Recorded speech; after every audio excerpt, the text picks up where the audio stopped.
Hello, and welcome to the Wisconsin Lieutenant Governor's Small Business Academy. This hour's session is Growth Strategy, Key Steps for Business Growth and Expansion. A quick reminder that we will have a Q&A at the end of the session. All attendees are free to enter questions into GoToWebinar at any point in the session. At this time, we will turn over the session control to our moderators, Juan Corpus and Rebecca Deshane with New North Inc. Juan, Rebecca. Good morning. Thank you. As we get ready to round out Small Business Academy Week, New North is excited to introduce our next speaker momentarily. And just again, a reminder, we definitely encourage folks to put some questions in the chat, and my colleague Rebecca will be moderating those for the end of the presentation. So now a quick introduction for our speaker. David Lindenstruth is an award-winning entrepreneur and current owner of Van Zeelen Nursery and Landscape. While working full-time as a project manager at Plexus in 2006, David opened his first successful business, which was owning and operating the Huhat Mongolian grill restaurants. Yummy, been there myself. Within 5 years, David was able to build that business into 7 restaurants across 2 states, employing a staff of over 400 folks, servicing over 1 million guests per year. And then as well, donating back to the community over $125,000 annually. David's current business, Van Zeelen Nursery and Landscape, tripled its sales over the last 5 years of his ownership. And they're moving to a new location. They moved to a new location 2 years ago. And its community involvement and program is exploding, and definitely want to hear more from David. He aspires to help other business owners realize their visions, and currently does this through guest speaking, like today, being an adjunct professor at Fox Valley Technical College. And away from work, David's passions include enjoying time with his family, hunting, fishing, and woodworking. And now over to David. Morning, everybody. Thank you for being here today, and happy Friday to everyone. So hopefully you can see my presentation at this point here. But so today I'm going to be talking, as you guys know, about growth strategy. So it sounds like most of everybody that's probably participating today has a business and they're looking to expand that. Either you're in the process of doing that or you're considering expanding that. So hopefully we can cover some things today that help you out. It's great that you're here because if that's the boat you're in, because growing a business is not an easy thing to do. It's extremely difficult, probably one of the most difficult things that you're going to do, but there's definitely certain things you can do to help out with growing your business. So most of the things that I know about growing a business actually come from other sources. And you know, I've read a couple of good books about it. And so rather than try to take credit for some of these things myself, we're actually going to walk through some of the different books that are available, maybe some of the key concepts that I've learned over the years, and hopefully I can relate to you as well some of my personal experiences. So I don't want to take credit, you know, for this great information I already have, but you know, these are all great resources, and hopefully if you haven't read some of these books, you know, after you hear about them, hopefully you can check them out yourself, because I think they'll help you with your process here and growing your business. So. But I will conclude with some a summary, you know, kind of some key things that perpetuate through all the different resources that we're looking at, and then some additional thoughts on my part. So, so the first resource that I really want to look, so the first resource I really want to look at is a book called The E-Myth. And so there's a book, The E-Myth, and then was rewrote. The version that's out there now is called The E-Myth Revisited: Why Most Small Businesses Don't Work and What to Do About It. And today we'll spend a disproportionate amount of time probably talking about this book, because to me, if you are scaling your business or you're trying to grow it and you're not familiar with this book, this is definitely one that you need to pick up and read. So when I was growing our restaurants, it's a book that I picked up and read myself, and followed the processes related to it. And when we had restaurants, we ended up growing to 7 different restaurants. but it took us probably about 3 years to get to the point where we had our first 3 restaurants. Whereas once we implemented the items in the eMyth, we were able to open our last 3 restaurants within a period of 9 months. So definitely a really great book to look at. You know, even as I'm writing this presentation, you know, I was taking a look back at the book. I remembered that it was a good book back in the day. And I thought I understood all the concepts and stuff like that. But even as I was reviewing it for this presentation here, there was a lot of things where I realized, yeah, I need to probably pick up that book again and just take another look at it. So a lot of different things I can learn again. So, David? Yeah. If you're advancing slides, you're not advancing them as part of the webinar. It's just okay. your title slides. So just wanted you to know in case you were looking to advance them. Yeah, that's interesting. I don't know if I'm doing something wrong here.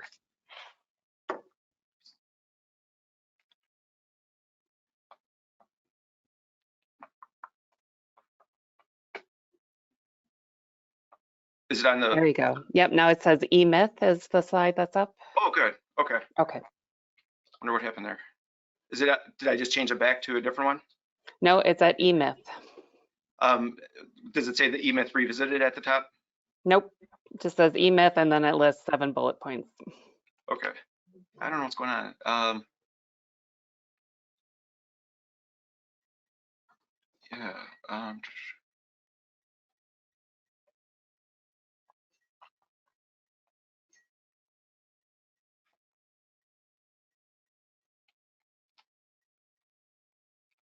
All right, there's the agenda, there's eMyth with the bullet points, and now it's at the wealthy contractor. Okay. Is that me controlling it or someone else? If you just went back to eMyth, then. Yeah, can we go back one? Which slide do you want? Just back one, please. Thank you. All right. Welcome. We got it here. So talking about the eMyth, before we get into the steps that are required by the eMyth here, let's talk first about just the overall concept of eMyth, right? So eMyth is obviously some sort of myth, and what the myth is based upon is the fact that in any business, there's basically 3 roles. There's a technical role, so that's the person doing the work. There's an entrepreneurial role, right? The person who created the business and is, you know, the leader of the business and forward thinking and creating the vision for the business. And then you've got a manager sort of role that's in between, right? You know, the person that kind of relates the entrepreneur back down to the technician, right? And I've heard, you know, so you got the entrepreneur, the manager, and the technician, right? But I've also heard the terms finder, minder, grinder to be used for those 3 different roles. So the eMyth is based upon the concept that basically, you know, most people who start a business, you know, aren't entrepreneurs. They're people that are technicians, right? So an example that might be, you know, we own a landscaping business right now, right? But, you know, a lot of landscaping businesses start because someone enjoys working outside and they love being a landscaper and they don't want to work for someone else. So they start a business. Or, you know, a baker, they might enjoy baking and so they create a business being a bakery, right? But entrepreneurialism requires a separate set of skill sets, right? It's a completely different skill set. So this book is great because what it's getting you to do is to stop looking at your business as a technician and really elevates you into that entrepreneurial sort of role. And that can be really challenging, but the book definitely walks you through the process of that. So, you know, I've worked with probably a few dozen different businesses, you know, along the line, either talked with them or coached different business owners. And something that I've observed anecdotally, and I'd love to do a study on some days, but basically, it seems to me that, you know, whatever role you're fulfilling within your company is basically like relative to the take-home salary you are. So, you know, you think about that landscaper who starts a landscaping business and basically he's doing all the work. Well, the reality is he's probably not making much more than if he worked for someone else, right? But when he's able to elevate himself to more of a manager role and getting a crew underneath him, he's making more like what a manager would make. And when he eventually elevates himself to an entrepreneur and he's growing the business, then he's making entrepreneurial sort of wages, right? So it's important that as a business owner that you're elevating yourself, right? Or otherwise you're just working yourself to death. So, so this book, you know, had some key takeaways. You know, the phrasing, you know, working on your business and not in it. That's something that comes from this book. And what does that mean? It means that basically you're going to create systems for your businesses. And so basically systems, are a set of principles, practices, and procedures, that you apply to specific activities and that you're using to achieve specific results, right?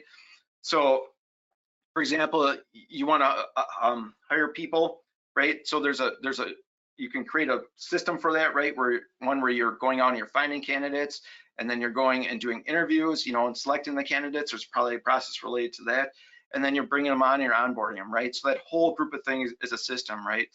But as I talk about today, I'm kind of talking about all those different things. It could be anything like the principles, the practices, the checklist, basically the tools, the intellectual property tools that your business is going to use, and the things that it does in order to do its key activities. So it's super important as a business owner, right? The book talks about that, that you try to create all these systems, because what you ultimately want is you want something that operates like a franchise, right? If you ended up getting hit by a bus today, think about it. I mean, would your company survive? And if it wouldn't, then you're not where you need to be as an organization, right? And at that point, you're not ready to scale your business or to grow it. So that's the way you got to think of it. And not just yourself, but you need to have systems in place across your whole entire company. If one of your key managers or your key employees, got hit by a bus today, is the company going to survive, right? So when you systemize a business, you're taking the power out of the control of the people, and you're actually putting it into the systems, and you're able to replicate things based upon that. So you should have processes and systems for basically any recurring task in your business that you're going to do on an ongoing basis, right? Or that's done repetitively. So, but this is challenging, right? It's challenging to do. When I bought Van Zeelen Nursery, one of the selling points that the broker listed was that, the average tenure of an employee was 13 years. And that sounded like a great thing, right? But when I came into the business, the problem was, everyone had been here for 13 years, on average. So most people knew exactly what to do and how to do it. The problem, though, was that, there was no systems behind it. So when we wanted to start growing, and we brought new people in, we had no way of training these people or explaining to these people what to do, right? We had people that knew how to do the job, but there wasn't even the systems of how they could communicate that information on how to do the job to their next level of employees. So we've been going through a pretty extreme process here of systemizing the business as we've been growing here. So next slide.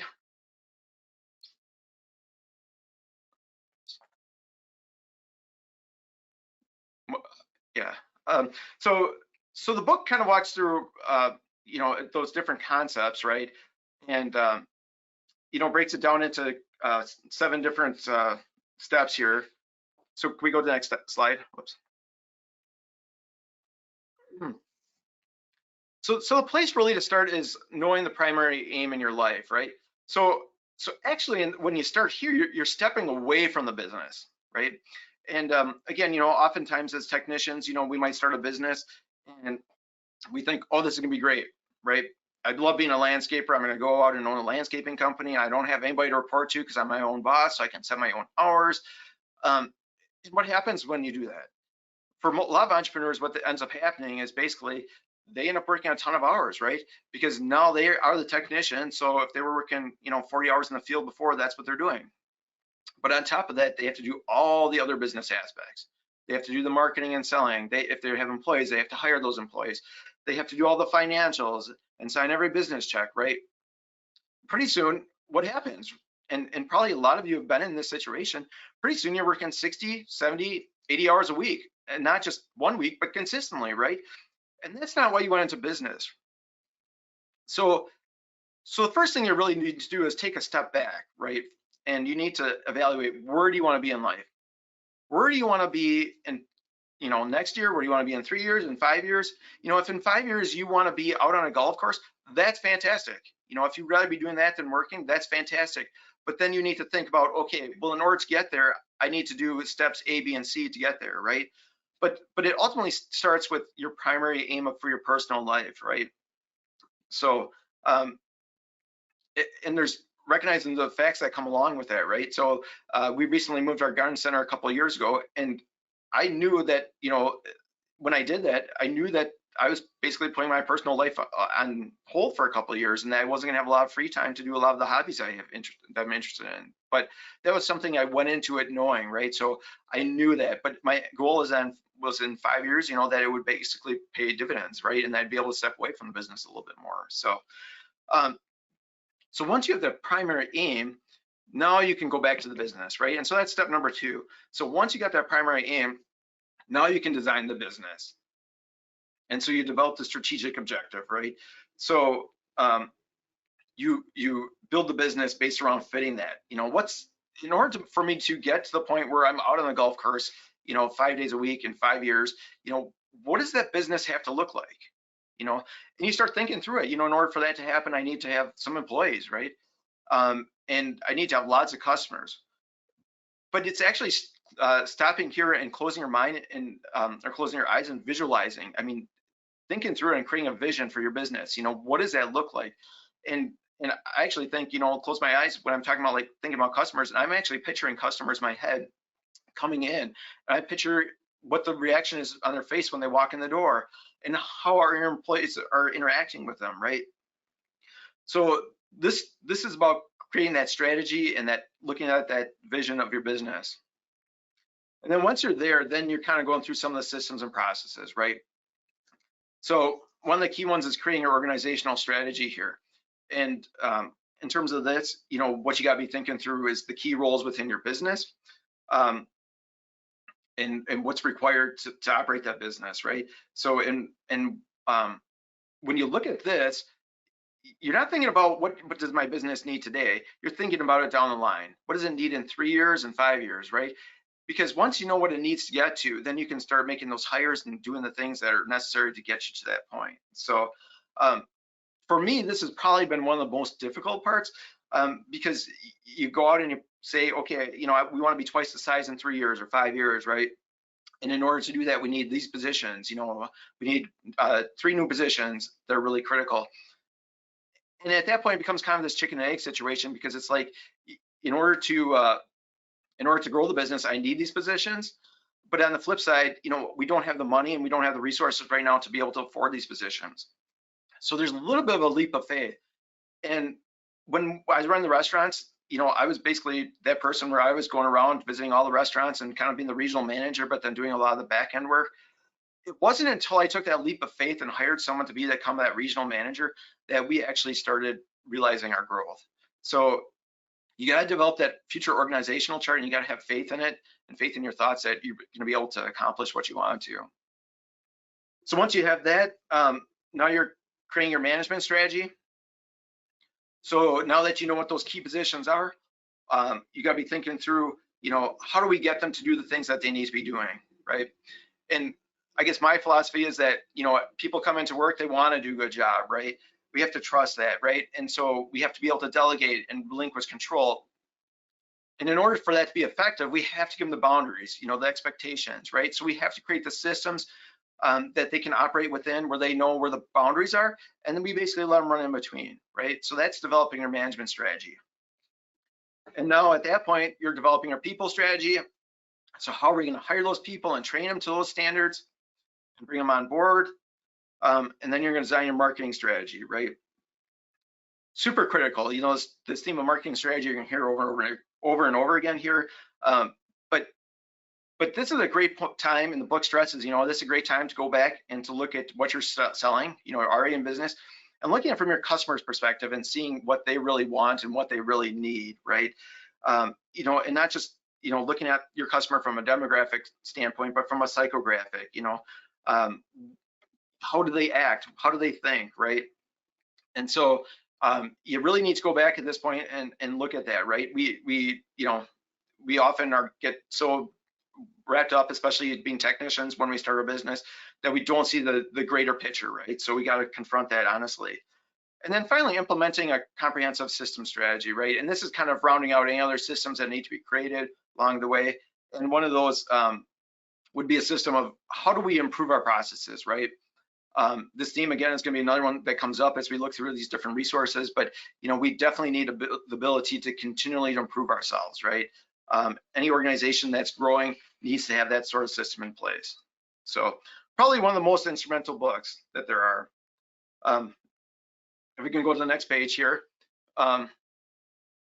So a book that I've read more recently is called The Wealthy Contractor, or the long title is The 7 Secrets to Becoming a Wealthy Contractor: How to Make Money, Take More Time Off, and Live Your Best Life, right? So I know that this book is, written from a contractor perspective, but actually I found the book would apply to pretty much, anybody. What I really like about this book, these aren't maybe so much steps per se, but what it does is it really helps you frame your mind for growth, right? And because being an entrepreneur is extremely difficult, right? But when we start to do a dive into this, the first step right here, know what you want and reverse engineer the business. Wow. Think about E-Myth, right? That's basically steps 1 and 2 of the E-Myth, right? Where you're basically, creating your primary aim for yourself and establishing your strategic objective, right?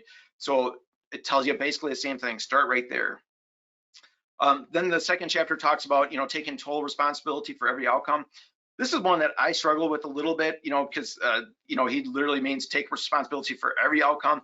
And so, but to me, there's always going to be those outside scenarios. That's something COVID taught us, that, there's some things that entrepreneurs could have done during COVID that no matter what they did, their business would have failed, right? And there's probably businesses that did fail, right? But taking it a little bit less literally, I think the point that the author is trying to make is, even when we fail, we have an opportunity to learn from that and make sure that we don't repeat that failure, right? So we have to take responsibility for the things that we do as an entrepreneur. I'll go into the next slide here. You have to be 100% committed, no matter what, right? So the author talks about burning your boats, right? You want to be 100% invested. He makes the point that success without commitment is virtually impossible, right? And so this kind of goes back to what I was saying, even with having faith, and filling your org chart. You're going to have to spend some money. You're going to have to make some leaps of faith along the journey. But if you don't do those things, you're not going to be successful, right? And part of it too is, if we aren't 100% committed, then we're looking at alternative solutions, right? If we want to go from point A to B, but we think C is a possibility too, right? That's always in the back of our mind. And so then we think, well, maybe we end up at C instead. But when we focus 100% on going from A to B, now we just have to find out how we get there, right? It's not a matter of a destination anymore. It's how are we going to get there, right? And so when that's what you're constantly thinking about, your brain's going to process things, and even subconsciously, you're going to be thinking about things differently. The next point is understand the business that you're really in. And this really goes back to the marketing piece, that E-Myth is already starting to talk about. But every business has one activity that they're doing that's common between every business, and that's marketing and selling your business, right? So that's the point that this chapter is trying to make, right? And if we all think about it, there's numerous examples of in the history of businesses where there's been businesses that have had a superior product or service and they haven't succeeded. Well, why haven't they succeeded? It's the marketing and advertising piece. And on the flip side, when we think about it, there's a lot of businesses that did succeed that had an inferior product. I drive home every day and I see this one business. It became a $100 million company pretty much within a matter of years. What are they doing? 90% of their activity is marketing and advertising, right? So that's how they grew their business. I'm going to take a second here and digress from this slide a little bit, but we're trying to scale our business a little bit quicker now too. And so I had an opportunity to talk with Brian Gottlieb, who's another Wisconsin entrepreneur who grew his business and sold it recently, for over $100 million.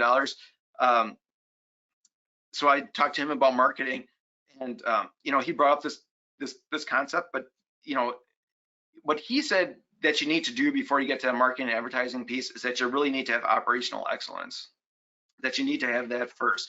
And so that's perfect execution and having the systems in place, right? So that's super critical even before you get to this marketing piece.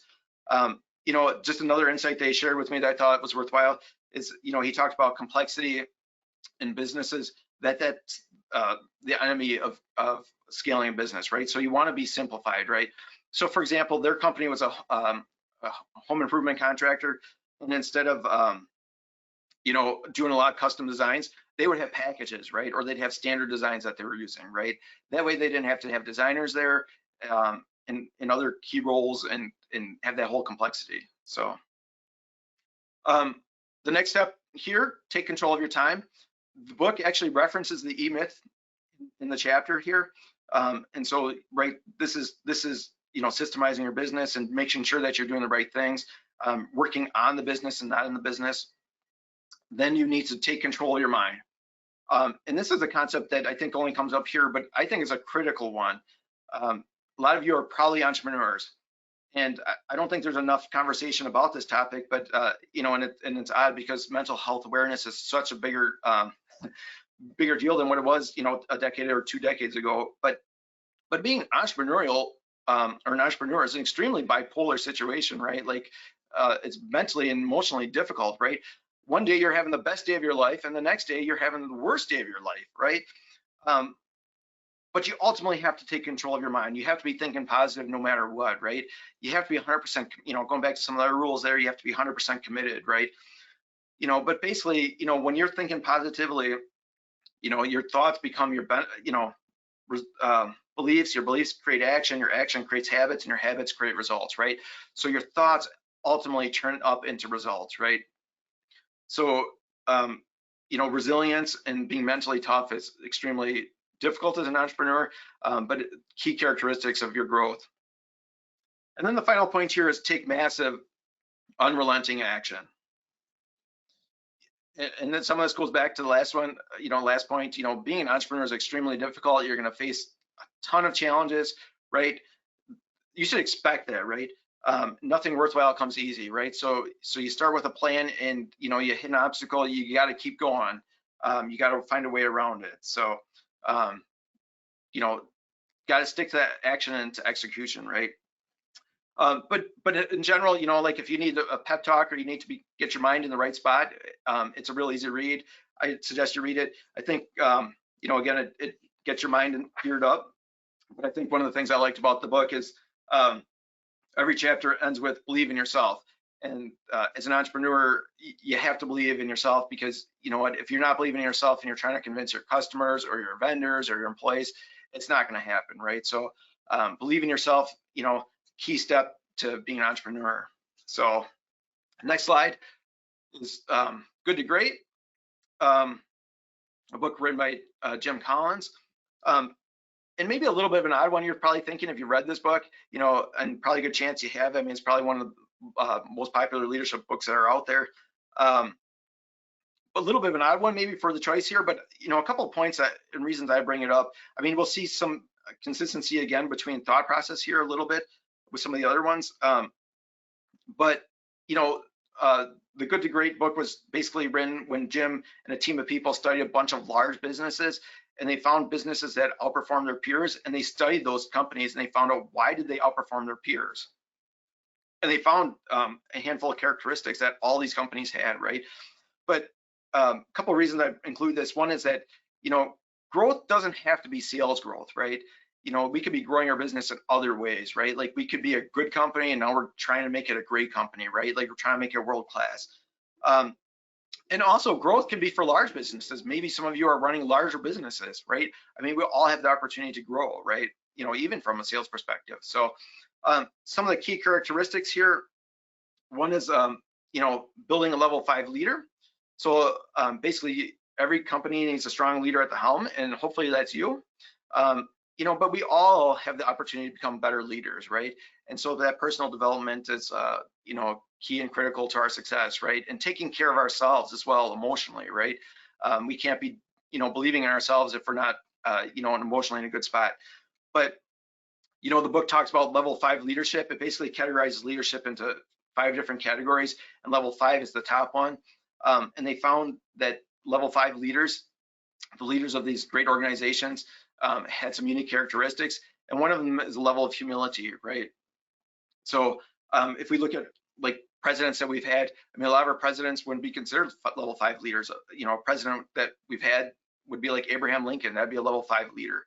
Or when we think about business leaders, you know, Darwin Smith ran Kimberly-Clark for a number of years. I mean, he's definitely known as a level 5 leader. A more modern day example might be Warren Buffett, right? There's a level of humility there. So focus on your leadership. Then you need a team, right? And you've probably heard the terms, get the people on the bus, the right people on the bus. That basically came from this book, right? So you got to assemble the team that's critical. And it's not just hiring, but in some cases eliminating the wrong people, right? Oftentimes that person who's the squeaky wheel ends up getting the grease, right? Next step is confronting the brutal facts. So we need to be honest about the spot that we're in, right? So maybe, as we try to grow the business, maybe a product line that we really like ourselves isn't the right product line, right?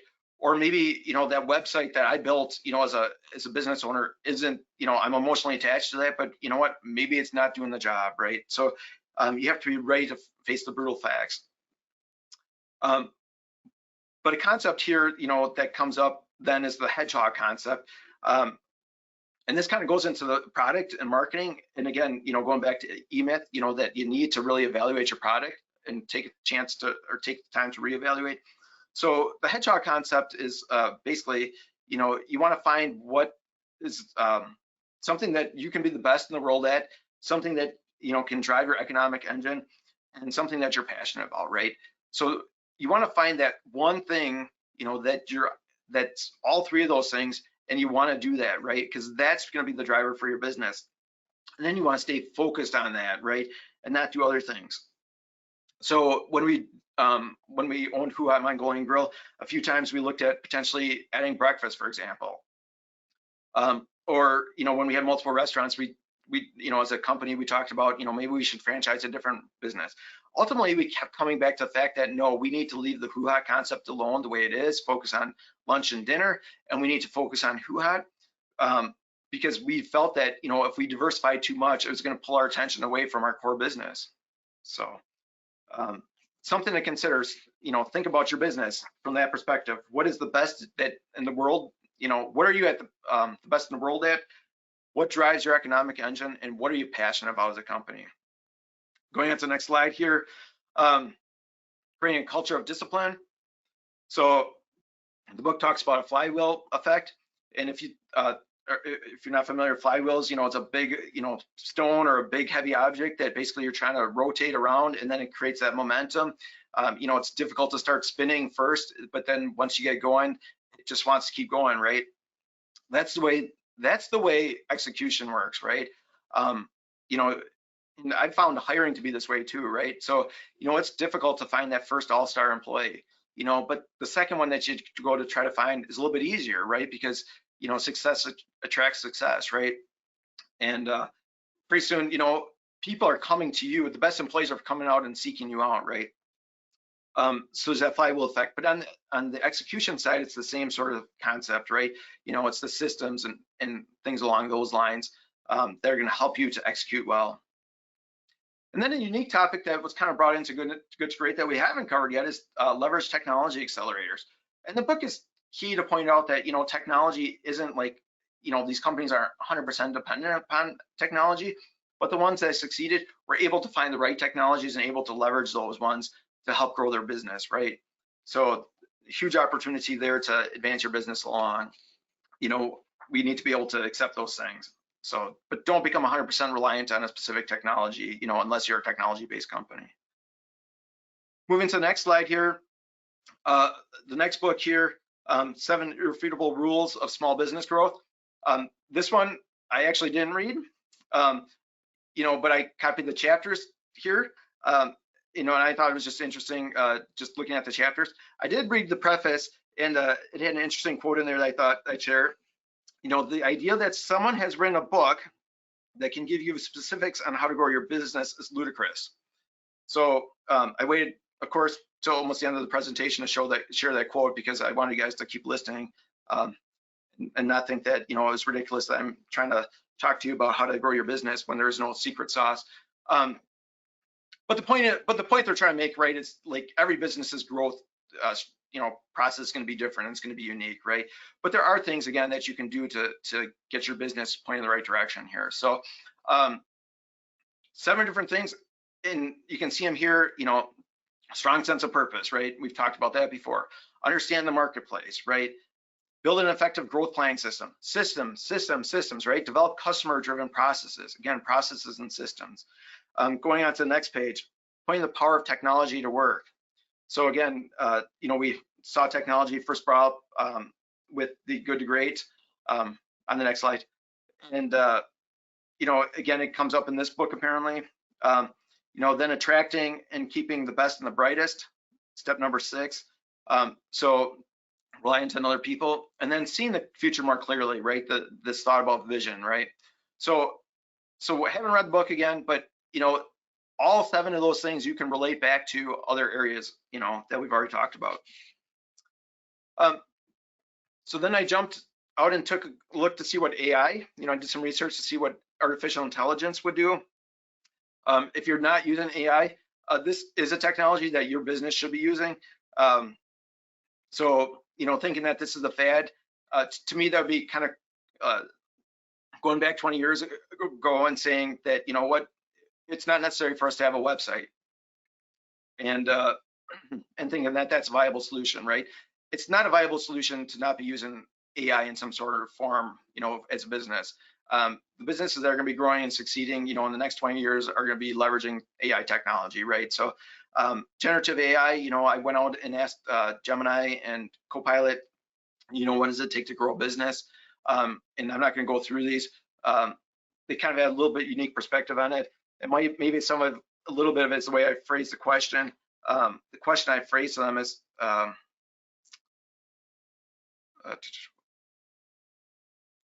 the prompt was, clear your mind from previous conversations that we've had. What are the key steps for business growth and expansion? And if you've used AI before, you know that it probably didn't give me this bullet list of 5 points or 7 points or whatever, but it had a detailed description for each. If you look at the detailed description, even though the headlines don't match, it very much aligns, both Gemini and Copilot's on the next page here. Both generative AIs align pretty closely with what we've been talking about today so far. So to wrap this up, on the last page here, just a summary, these are things that show up everywhere in all the different areas, right? It basically starts with yourself, right? Understanding your personal goals, what you're passionate about, right? And then translating that over to your business, right? You're designing the business to attain those personal goals, not the other way around. Focusing on your leadership, right? We all have opportunity to become better leaders, right? Leadership's a journey, not a destination, right?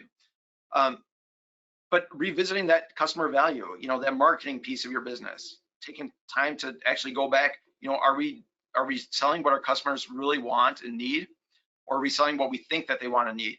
And how are we selling it to them, right? Like the marketing and advertising piece of that, right? Are we pushing that enough? Creating systems and processes. That's something that showed up everywhere, right? Like this whole concept of systems and processes. You had to have a business that's replicatable, right? All the different things that are done on a repetitive basis have to be replicatable. You're going to build your team, and not just build your team, but you're going to build them up, right? And that's how you retain them, right? So you got to find the right people, get them in the right seats on the bus, and then execution, right? So you got this team, you've got a good vision, you got to have some planning behind it, leverage technology along the way, innovations, but execution is key, right? Operational excellence. And the final piece is really constantly adapting and improving. All the businesses that succeed and they're growing, they are ones that, don't think that they're doing it right all the time. They're ready to face those brutal facts and the brutal honesty that, tomorrow there might be a better way of doing it. And so we're going to adapt. I guess the final thing I would say here is, ultimately when you think about growing, you're not going to grow by yourself. You're going to grow because you have vendors, because you have customers, and because you have employees. So at the end of the day, I think a lot of it comes back to your personal leadership. We all, again, have opportunities to keep honing in on that. But basically, the people skills is where it's at, right? Like in order to grow our business, we need to have strong people skills because we're relying upon people, whether they're within our organization or outside of our organization. We're relying on people to be able to grow, right? So focus on your leadership, and the fact that you guys are here today, shows that you are, right? So keep doing the things that you're doing, and I wish you guys the best of luck along the way, with scaling your business here. So thank you for attending. Awesome. Thank you, David, so much. Lots of really great information. As a reminder, questions for David, take advantage of him being here with us. If you could enter those questions into the Q&A, then we can get them asked for you. But David, I think one takeaway that I saw here, right, is you don't need to reinvent the wheel, that there's a lot of resources that are out there and available for you to connect into and to identify with. Can you share a little bit about, kind of who helped you figure that path out, or how you figured out where to look for some of those different resources as you were thinking about how do I grow into that next step? Was it just finding the books, or did you have a mentor? How did you figure that piece out? Yeah, I think a lot of it's just being part of different groups. I've taken a couple different classes. At Fox Valley Tech, I took the E-Seed class, and there was a Pro-Seed class. The Pro-Seed class went through the eMyth. Constantly just keeping your eyes and ears open, talking to other leaders. But you're right, there's a ton of resources out there, and you don't need to reinvent the wheel. When I talked to Brian Gottlieb, that was a point that he made, and it's a point that's in the contractor book too, right? Like, a lot of people figure out these things, right? You just, if you want to do something and be like someone else, why not just copy them, right? Like, there's no need to reinvent it, right? It's not likely that your product or service is 100% unique, right? So let's learn from what other people are doing and just do it better. So. Awesome, fantastic. Well, while we're waiting for a couple more questions to come in, I was curious, one of the things you talked about towards the beginning was really about, right, when you purchased the landscaping company, that there wasn't a system in place.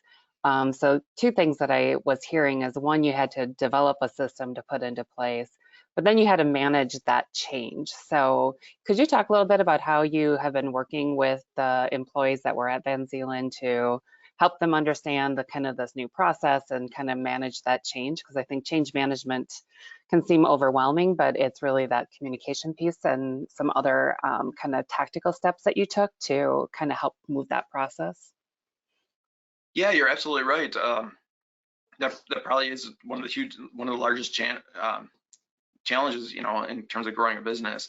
And even if I didn't walk into that situation, it's still any change, right? So, first thing is, change doesn't happen overnight, right? So again, one of the brutal facts that you have to face is this isn't something that's going to happen, between year 1 and year 2, right? Like, this is something that's been an ongoing thing, and we're still, implementing processes and systems, right? But it is the communication piece, right? And especially today, right? When you look at younger generations, it's the understanding why are we doing it this way, right?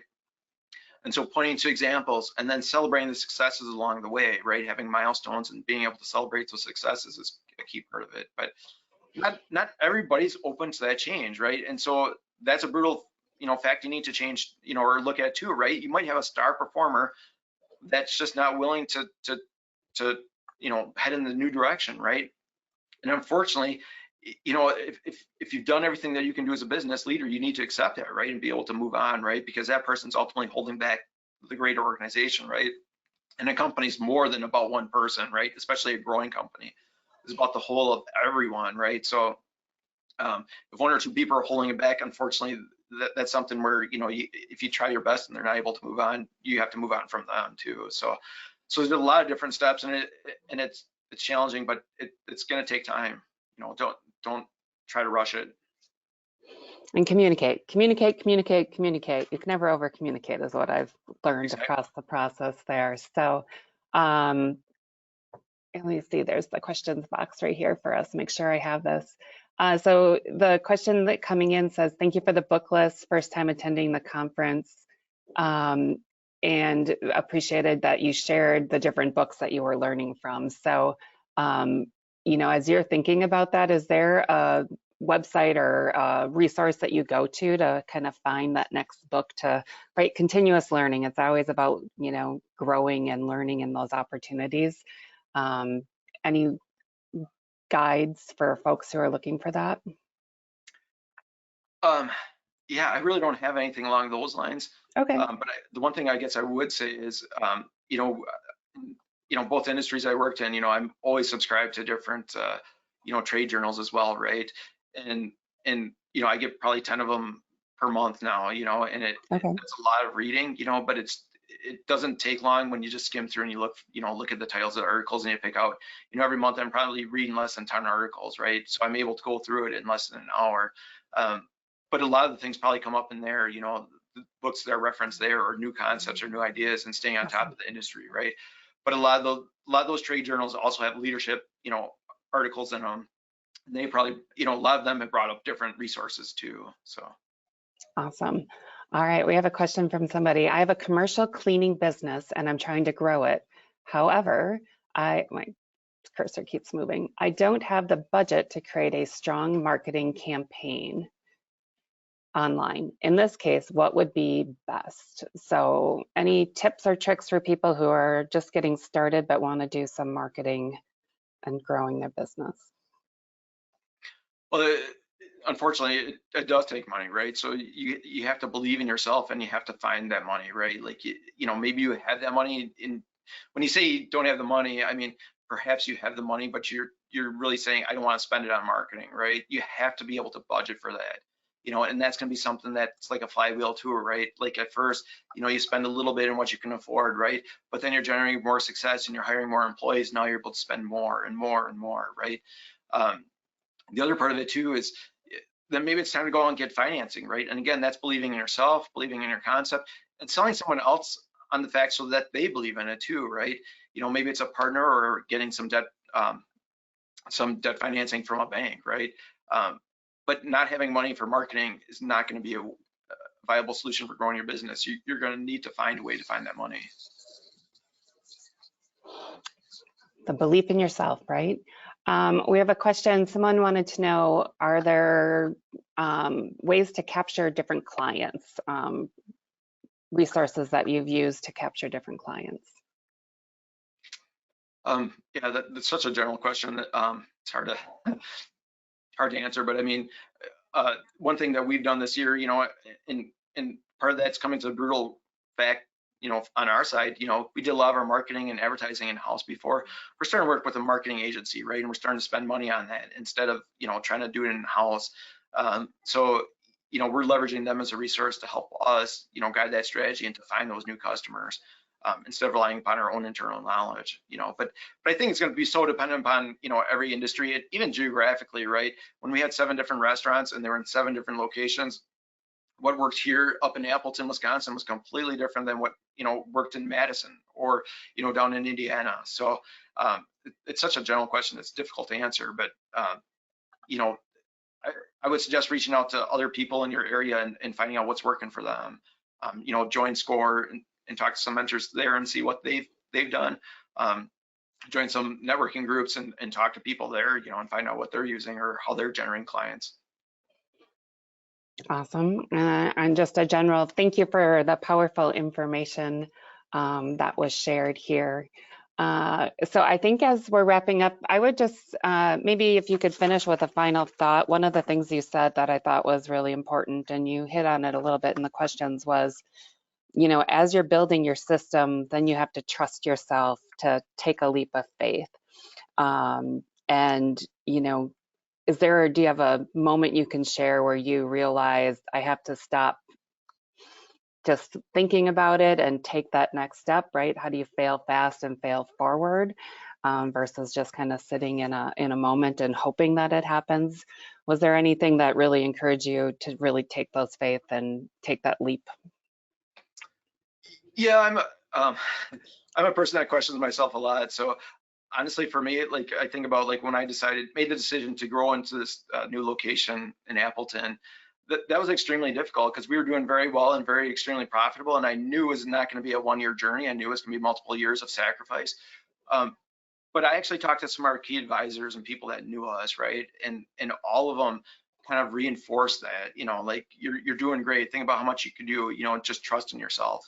And so for me, you know, reaching to those outside areas kind of helps. And for me personally, also, you know, I'm, you know, pretty faith-based. And so, you know, reaching to higher power for me, it was helpful as well. But But yeah, it doesn't all have to necessarily come from within. We all need some reassurance from time to time. So, reach out to those people that know you best, and because they're there to cheer you on too. And we don't always have to do it by ourselves, right? Awesome. Well, thank you again. Such great information and great resources to be shared with those who were able to join us today. So we appreciate everyone joining our session, and we will kick it back to the organizers, as I believe there's a small break before our next session for the day. Thanks everyone for joining us. Thank you, David.